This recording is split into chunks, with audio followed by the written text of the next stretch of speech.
예, 트집남 시작해 보도록 하겠습니다. 시장 분석과 함께 전략 세워볼 텐데요. 오늘 유진투자증권 명동지점의 김영재 부장과 함께합니다. 어서 오십시오. 네, 안녕하십니까? 네, 안녕하세요. 기준금리 얘기부터 좀 해보도록 하겠습니다. 네. 물론 이번에 0%대로 또 내린 거에 대해서 진작했어야지라는 것과 뭐 이 정도로 되겠어라는 얘기도 물론 있긴 합니다만 부장님께서는 어제 조치 좀 어떻게 보셨습니까? 네, 저는 둘 다라고 생각하는데 지금 좀 늦은 것 같고 또 신선하지 못했던 그랬던 정책이었다라고 보고 있는데 뭐 아시다시피 어제 임시 금통위를 열어서 지금 0.75%로 0.5%포인트를 인하를 했는데 예.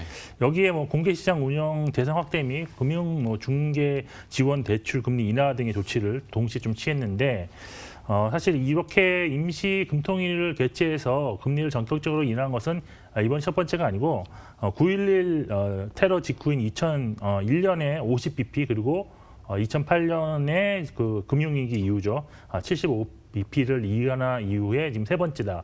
그만큼 이번 코로나19로 인한 경제 침체 상황이 매우 좀 과거 위기의 상황에 좀 준할 정도로 심각하다라는 것을 좀 보여줬다라는 것인데 그렇지만 뭐 최근이 이게 뭐 우리나라 독자적으로 했다면 상당히 좀 신선했을 텐데 미국이 지금 최근 2주 사이에 0.5%포인트를 인하를 했고 여기에 또 1%포인트를 또 즉각적으로 인하함으로써 두 차례 금리 인하로 인해서 지금 제로 금리 수준으로 이미 낮췄다는 점 그리고 각국 중앙은행들의 통화 완화 정책에 이제서야 지금 한국은행이 좀 동참했다라고 할 수 있겠습니다. 예.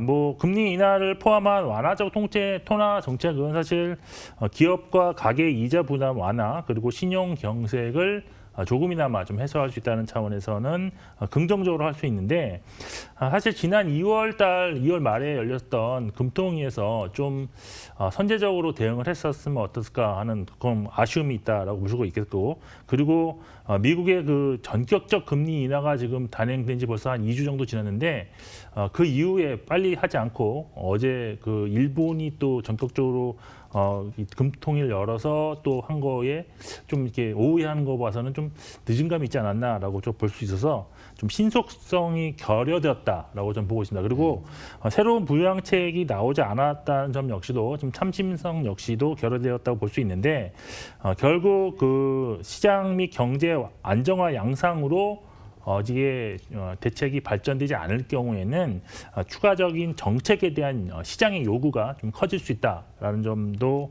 생각해 볼 수 있는 점. 그리고 주요국들이 사실 지금 중앙은행들이 대책을 내놨는데 뭐 마지막 카드를 안 썼을 가능성도 있습니다. 물론 이제 은행은 많이 했는데 이제 정부에서 이제 뭐 정책들을 좀 승인하든지 아니면 의회에서 승인 절차가 남아 있는데 이런 요구가 생기면서 또 즉각적으로 했을 경우에는 우리나라 역시도 좀 따라해서 추가적인 대책이 나올 가능성은 있다고 봐야 할 것 같습니다. 예.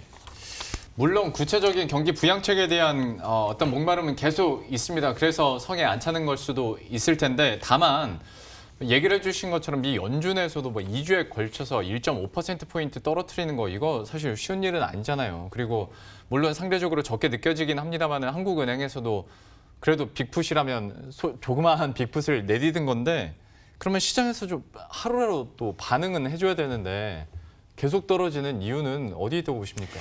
네, 지금 시장이 떨어지는 이유는 가장 큰 것은 역시 불확실성에 근거해서 아직은 방향성을 예측하기는 좀 이르지 않나라는 그런 지배적인 심리가 좀 작용하고 있다라고 볼 수 있는데 사실 글로벌 그 증시가 하락한 원인이 역시 코로나19의 감염병 확산인데요.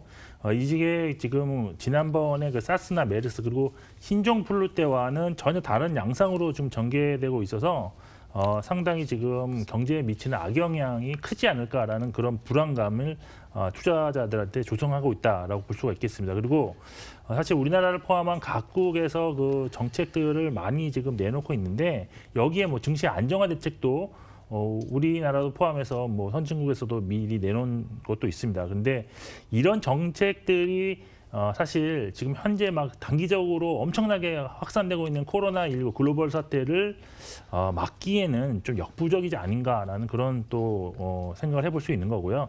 여기에 그 각국의 신속한 정책이 사실 증시 안정화를 위해서 내놓았다기보다는 지금 좀 급속도로 악화될 가능성이 있는 기업들의 그런 신용 경색을 좀 위험을 좀 완화하는 데 목적을 두고 조금 발동을 했다라고 보고 있기 때문에 네. 증시보다는 향후에 모를 그런 기업들의 그런 도산 그런 어떤 뭐 도산까지는 뭐 아닐지라도 뭐 기업의 그런 신용 등급 하락이라든지 아니면 차환 리스크에 좀 대응하기 위한 그런 노력이 아니었을까라고 볼 수 있어서 지금보다는 사실 이런 풍부한 유동성은 결국에는 본격적으로 힘을 발휘할 때는 코로나19가 좀 잠잠해지고 경제가 조금 투자 심리가 좀 활성화됐을 때는 분명히 이게 힘을 볼 수 있다라고 보이고 그리고 지적하신 대로 우리나라가 사실 상대적으로 훨씬 더 약한 모습을 보고 있습니다. 네. 저는 그것이 가장 큰 것이 이제 눈치 보기가 나타나고 있다라고 보고 있는데 미국 증시 동향을 보면서 최근 트렌드는 당일날 미국 나스닥 선물이 어떻게 되느냐. 근데 선물이 요즘 또 중지되는 경우가 많습니다. 그 하도 막 급등이 심해서. 그러면 또 독일 선물을 보기도 하고 또한 이제 그 다음에는 오늘 같은 경우는 중국의 그런 상해 종합지수의 흐름까지도 보는 그런 극심한 눈치 보기 장이 나타나고 있기 때문에 예. 상당히 좀 뭐랄까 독자적으로 우리나라 증시가 뭐 남들보다 뛰어나게 움직이지 않고 있다는 점이 가장 문제점이다. 그리고 여기에 또 외국인의 매도가 지속적으로 나타나고 있다는 점도 문제점이 아니었느냐. 그리고 공매도 금지도 사실 전격적인 금지를 좀 더 일찍 했으면 어땠겠느냐 하는 그런 생각도 있고 그리고 여기 가장 또 큰 거는 지금 시장 내부에서 조금만 하락해도 담보 부족이 지금 사태가 크게 나타나고 있기 때문에 예. 지금 매도가 매도를 부르는 악순환이 지금 반복되고 있는데 이런 거를 크게 한번 좀 해소해 줄 수 있는 어떤 뭐 급반등이 나오든지 이런 식으로 뭔가 좀 해소되는 모습이 나와야지만이 이 악순환의 고리를 좀 끊지 않겠느냐. 그리고 지금 보면 지금 구심점이 없는 상황이 지속되고 있는데 지금 외국인 매도 같은 경우는 아무래도 안전사전 혐오 심리가 계속 지속적으로 외국인들 사이에는 나타나고 있다라고 볼 수밖에 없는 것 같습니다. 코스피는 지금 24일 지난 2월 24일부터 17거래일 동안 하루를 제외하고는 전부 매도인데 그 매도 금액 합이 지금 11조 2천억 원입니다. 그리고 하루 평균 6,600억을 지금 계속 팔고 있는데 지금 이러한 매도세가 줄어들지 않고 매수로 전환되기 전까지는 시장은 좀 상대적으로 약세일 수밖에 없다라고 보고 있고 예. 개인들 매수에는 역시 한계가 있다. 그리고 담보 부족이 정말 심한데 지금 양시장합의 그 신용융자 잔고가 지금 9조 4,100억까지 내려왔습니다. 지금 예. 금요일 날 4,400억이 지금 줄어드는 것을 봐서는 제가 볼 때는 이미 오늘 정도에는 8조 한 4천억까지는 줄어들었을 가능성이 있습니다. 그런데 이게 작년 최저 수준이 8조 2천억이기 때문에 거의 예. 비슷했습니다. 그래서 단기적으로는 일부 해소가 되었다고 볼 수 있는데 네. 따라서 변동성은 조금 완화될 수 있다는 점은 좀 긍정적이라고 할 수 있겠습니다. 예, 시장 진단 참 자세하게 해주셨고 반대매매에 대해서는 여전히 좀 우려감이 높은 상황인데 다만 저희 앞에서 체크인에서도 코스닥 시장 좀 중점적으로 봐드렸는데 지금 코스닥에서는 상승폭을 좀 더 키워가고 있네요. 한 1.8% 상승권이고 제약바이오주들 중심으로 좀 이런 상승폭이 더 크게 나타나고 있습니다. 그나마 좀 빨간불을 오랜만에 보기도 보는데 이 질문을 그래서 드려야 될 것 같습니다. 앞으로의 시장에 대해서 어떤 뷰를 갖고 계신지. 그런데 저도 정말 많은 전문가들에게 똑같은 질문을 많이 드리다 보니까 저도 질려서 똑같은 질문이 만약에 지금 투자하신다면 레버리지 쪽이세요? 인버스 쪽이세요? 이게 사실 단기로 접근하느냐 장기로 접근하느냐에 따라서 상당히 뷰가 바뀔 수 있는데 장기적으로 접근하시면 당연히 저는 레버리지를 삽니다. 지금 대신 그 레버리지를 사시더라도 최소한 6개월 정도는 가져가실 그런 전략을 가지시고 가셔야 되는데 이게 사실 시장이 변동성이 축소되려면 일단 백신 개발이라든지 아니면 선진국, 미국과 뭐 이탈리아, 뭐 스페인, 프랑스 포함해서 확진자 증가세가 둔화되기 이전까지는 변동성이 좀 줄어들지는 않을 것으로 일단 볼 수밖에 없을 것입니다. 그리고 그 이후에 이제 각국의 지금 막 나오고 있는 통화 정책 여기에 향후 있을 재정 정책이라든지 이런 것들이 약발이 먹히게 될 것인데 결국 여기에는 시차가 존재합니다. 그래서 지금 이 시점에서 레버리지를 산다고 하면 내일 아니면 모레 또 급락이 나올 수도 있습니다. 그래서 단기적인 그런 관점에서는 어느 방향성을 예측하기는 매우 어렵다라고 볼 수가 있다라고 보고 있고, 여기에 또 6개월을 제가 말씀드린 이유는 지금 이런 글로벌하게 나타나고 있는 악화된 상황이 경제 지표로 지금 안 좋게 지금 반영되고 있는 상황인데, 이것이 한 1분기 말에서 거의 2분기 말까지도 연결될 수 있다는 점입니다. 따라서 악화된 지표가 나올수록 정책에 대한 기대감도 나올 수 있겠지만, 일단 액면 그 자체는 안 좋은 거기 때문에 지수가 반등을 크게 하지는 못할 것이다라고 보여서 V자 반등보다는 좀 W자라든지 아니면 횡보 조정으로 소폭으로 상승하는 이런 점으로 좀 보게 된다면 6개월 정도는 좀 장기적인 투자 관점에서 볼 수 있다라고 보이고, 예.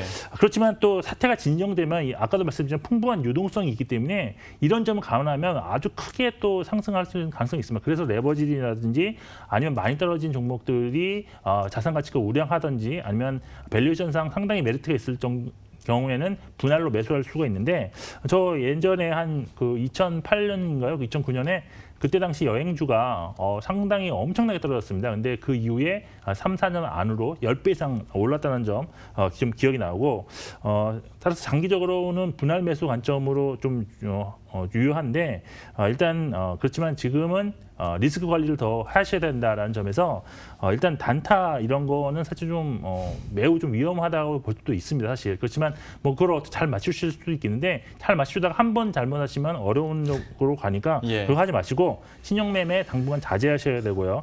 그리고 끝날 때까지 끝난 게 아니기 때문에 리스크 관리 항상 하셔야 되는데, 좀 수익률 낮게 잡고 선제적 매도 관점 대응 이런 거 좀 하셔야 되고, 근데 좀 하나 좀 좋은 뉴스가 있습니다. 지금 4월 옵션 같은 경우에는 기관, 외국인 모두 상방향 배팅이 나타나고 있어서 잘 견디시면 3월 말에서 4월 초에 좀 반등이 좀 크게 나올 수도 있다는 점 한 염두에 두시면서 투자하시면 좋을 것 같습니다. 시장 전망 들어봤고요. 오죽하면 신용장구가 오죽 오르고 있으면 두 코너 연속으로 두 전문가가 시종매매 좀 자제하자 얘기를 하겠어요. 좀 조심하셨으면 좋겠습니다. 마지막 환율에 대해서 이거는 한 30초 정도밖에 못 드릴 것 같은데, 예전에 1,200원대 올라가기 전에도 외국인은 1,180원대 밑으로 안 떨어지면 매수를 안 하더라고요. 근데 지금 1,240원이거든요. 어떻게 전망하십니까? 일단은 바이러스 움직임이랑 연동하는 환율 흐름이 나타날 것인데, 그렇다고 과거처럼 막 우리나라 IMF라든지 그때 금융위기 때처럼 상단을 엄청 뚫고 올라가는 그런 정도 수준까지는 안 나올 것입니다. 왜냐하면 미국 금리가 지금 우리가 보다도 낮은 상황이기 때문에 아무래도 금리가 높은 나라의 환율이 좀 더 우세할 수 있기 때문에 그런 점을 감안하면 한 1,300원 부근까지 상승 가능해도 그 이상으로 가지는 않을 것이라 보고 있고, 예. 결국 외국인 수급은 코로나19가 정점을 지났으면 확인될 경우에 매수가 전환 가능하기 때문에 그 이후에는 사실 국내적인 그런 밸류에이션이라든지 그동안 못 올랐던 그런 잠재 수요가 있기 때문에 예. 오히려 상대적으로 더 강해질 수 있다고 판단하고 있습니다. 알겠습니다. 환율 전망까지 이렇게 들어봤습니다. 유진투자증권 명동지점 김영재 부장과 함께했습니다. 고맙습니다.